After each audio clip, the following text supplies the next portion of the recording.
اما بزانین کو کاریگریا ویچ بو سدما ویچ کو دلار هدی یعنی بجین دینار باهای خل برانبر دلارش دزدتن اکجی شارزای بازار دارایی السلمانی الگلم برز میران عمر از خازم الگلوی و دانستاندن بکم برز میران ام کاتتان باش بهم خوشه اما گشتک بنیو بهای دراوکان ل دلار و لیره و بچینه نو دولتیش سرتا ل دینار برانبر دلار و دست بکین ام دینار برانبر دلار لدزدانی بهای دینار برانبر به دلار پیتانویا بوچی هوکاره کی چیه بوچی دگرن نوا زور سپاس دکم کاک محمد یکم شد براستی من زیاتر لسرو قناعتين كأما كشيكي عراقي نية كشيكي ناودولتي نية أما كشيك الهمو عالم كشيك الهمو عالم استاجر سري ولاتكاني تريش كين بتايبت أواني كديفلوبينج نيشنز يعني أواني كيسشتا أبريكام تشوكا وكو فيلبينز وكو نيجيريا وكو باكستان همان كشان هي إنجا أمش لبروي براستي كفايدة برزكي تول أمريكا الدولار كما بيتول لنا بازار باشه که دلاریش کم به طول ناو بازار زور قرصه بینری با اولاتانه به تایبت اوانه که بانکین سیستم کیان یشتا پیشکوتونه بوا باشه کواته او هوکاره که یعنی چند مانگه باسه و دکرتن که سزاکانی بلین امریکا لسر بانکی فدرالی و لینگرانی او پاره که بقاچاق دبرت ولاتانی دره و به تایبتی ایران اما به هوکاری که سرکی نبینیم با بوله دزدانی به دینار برانبر به دلار یان اماش یکی که له هوکاره کن من راستی او یکی که له هوکاره کن بلام زور هوکاری تره یعنی حکومتم یعنی تو سری اروپا که سری بریتانیا که امسال و سال که پیشوش سری که همو ولاتک به عام کشه هبو لگل دلاره كدولار فايدة برزكريتوا دس ناكوت إنجا همو ولاتكيش يعني تو بيركر ريزيرف كرنسي كي دراوي عالمية همو ولاتكي بيويستيتي زور باشا جا بداخل شوا بيشوي بقات العراق اقات الزور بله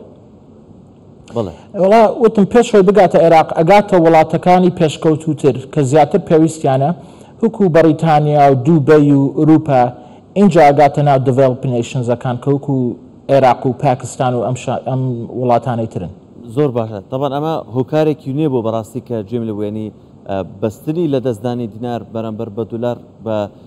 بلن سو یان فایزی زیاد کردنی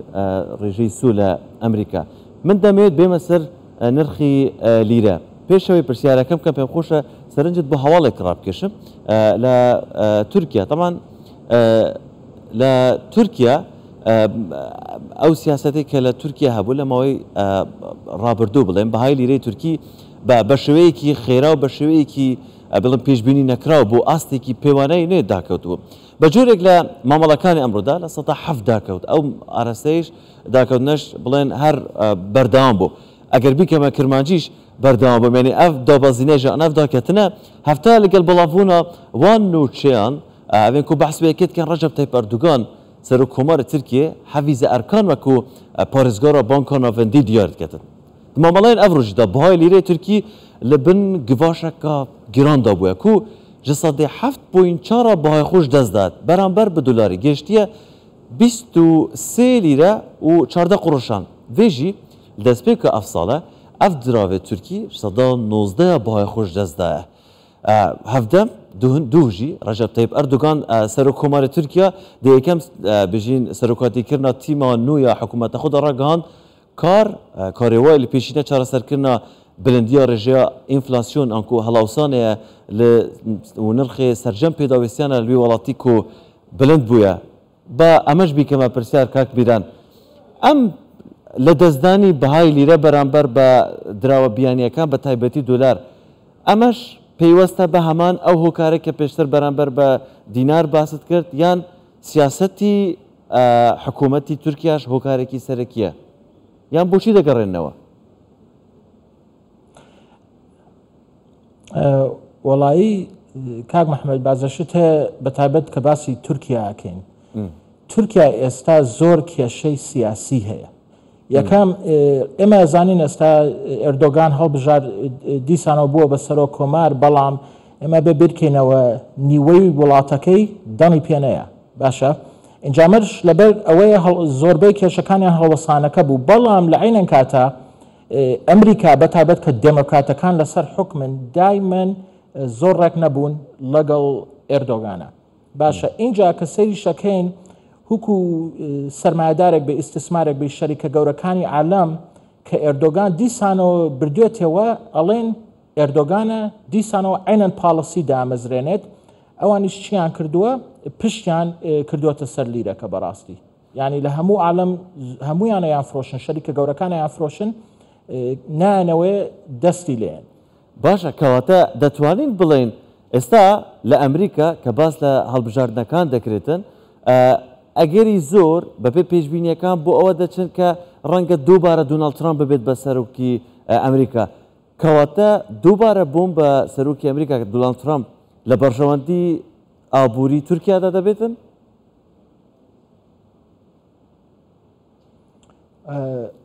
بەئەکید من لەسەرەوە قەناعەتەم ئەگەر دۆناڵد ترامپ بێتەوە سەر حکم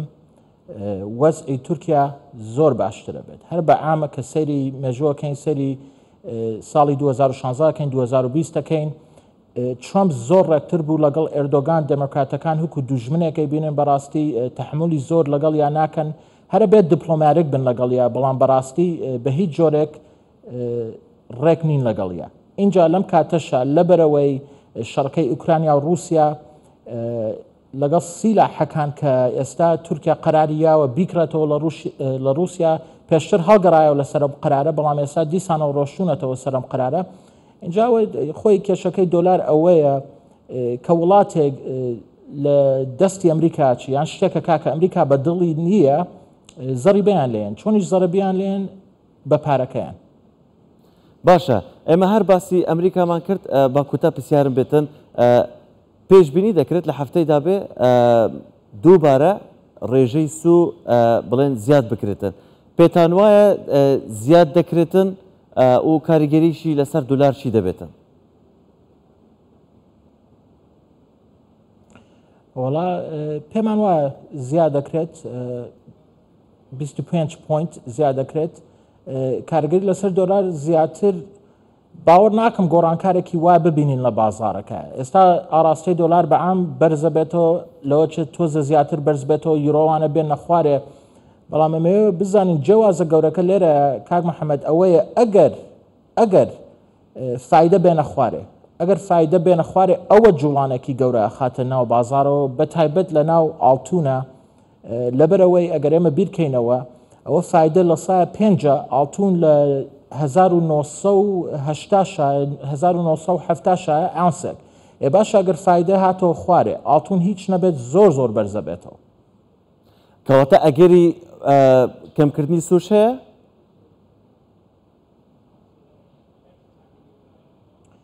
ئەگەر هەیە بەئەکید ئەگەر هەیە بۆ ئەم موعیدەنە باشە لە هەفتەی داهاتووە باوەڕ ناکەم کەمیکەنەوە، بەڵام بەڕاستی ئەمریکا ئابوووریەکەی نەکراوە بۆ فایدەی بەرز باشە، لە بەرەوەی هەموو وڵاتەکە لەسەر کردێت لەسەر قەرز دروست بووە کە فایدە بەرزەکەیتەوە بە تایبەت پشکەکان زۆر کێشیانە بێت. یعنی هەر یەک نمونە بەمەیە زۆربەی پەرلەمانتارەکانی ئەمریکا کە هیچ بەڕاستی نابێت قسە بکەن لەسەر قانونی ئابووری هاتوونەتە دەرێ وتویانە جۆرۆم پاول سەرۆکی فێدرال ڕزەرڤەکە تکایە سووی بانقی بێنە خوارەوە. ئەمە بۆچی لەبەرەوەی ئەو پەرلەمانتارانە پشگیریان سپۆنسەرەکانیان هەموو شەریکە گەورەکانی ئەمریکایە، تێگەی ناتوانن تەحمولیکەن بەڕاستی.